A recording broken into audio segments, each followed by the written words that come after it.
I think that we can say pretty confidently that Van Dyck is the most influential portrait painter to have worked in Britain. Van Dyck was born into a family of prosperous silk merchants in Antwerp, and he was apprenticed to a well-established artist called Hendrik van Balen. It seems as though he did so well that he managed to establish himself as an independent artist by the time he was about 16. And around about the same time started working as an assistant in Rubens's studio as well.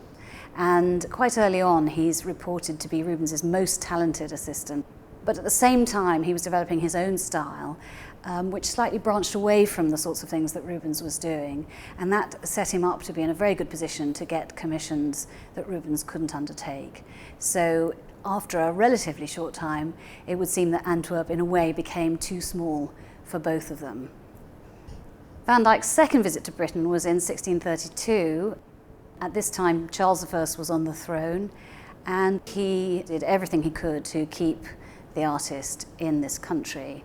He gave Van Dyck a very generous salary in his own house in Blackfriars on the Thames, and that's where the landing stage was built to help Charles I land in his boat and visit Van Dyck and have a look at the paintings Van Dyck had in his own collection and the work he was producing in the studio. And Charles I knighted him very shortly after he arrived, made him Sir Anthony Van Dyck.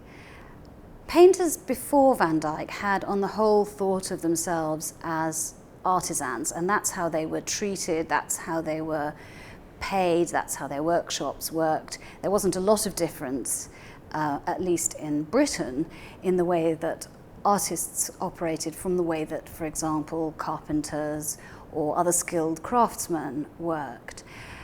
Things were beginning to change on the continent in that respect, and Van Dyck brought that sense of the artist as an important individual, as an individual of creative genius, if you like, to Britain.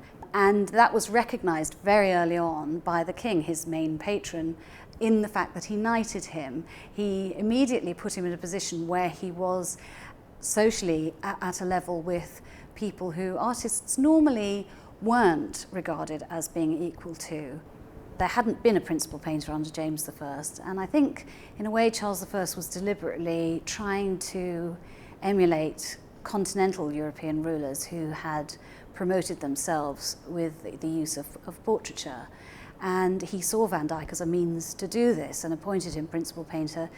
And Van Dyck immediately set about producing portraits of Charles I that completely transformed his image. He was a very small man in reality, but Van Dyck makes him really look heroic.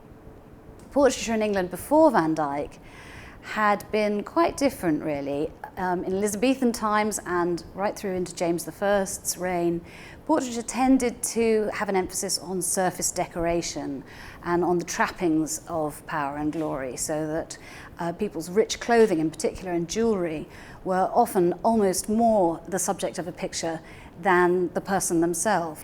With Van Dyck that all changed, and he brought a sense of movement into portraiture. In fact, there's a paradox where he's actually painting in a broader, more brushy way. That means when you're standing in front of a Van Dyck painting, you're more conscious of the paint and of the brushstrokes, but at the same time there seems to be more life and more reality in the images. Van Dyck painted almost everybody who was anyone at court. He painted Charles I's courtiers, he painted his friends in the artistic community and people from the city as well. And he gave them all a kind of glory and loveliness which was probably not at all theirs in reality, but it was enough a reflection of them that people felt that these were portraits of themselves. Artists who came after Van Dyck were also very strongly influenced by him, and Robert Walker, who was a portrait painter largely employed by the parliamentarian side during the Civil War, was asked reportedly at some point why he always used Van Dyck's poses in his portraits, and he said, if I could find better poses I would use them, but these are the best, so this is what I do. Van Dyck's shadow, as it were, fell over really everybody who painted in Britain after him, I think really until the early decades of the 20th century. if people didn't paint like Van Dyck, they were having to make a conscious choice to do that, because he had set the standard for portraiture, and particularly portraiture associated with courts. And of course, courts become less important in the 20th century, and that's one reason why people aren't producing that kind of portraiture then. But right up until that point, Gainsborough, Reynolds, in the 18th century, in the 19th century, Sargent, they're all, in a sense, echoing Van Dyck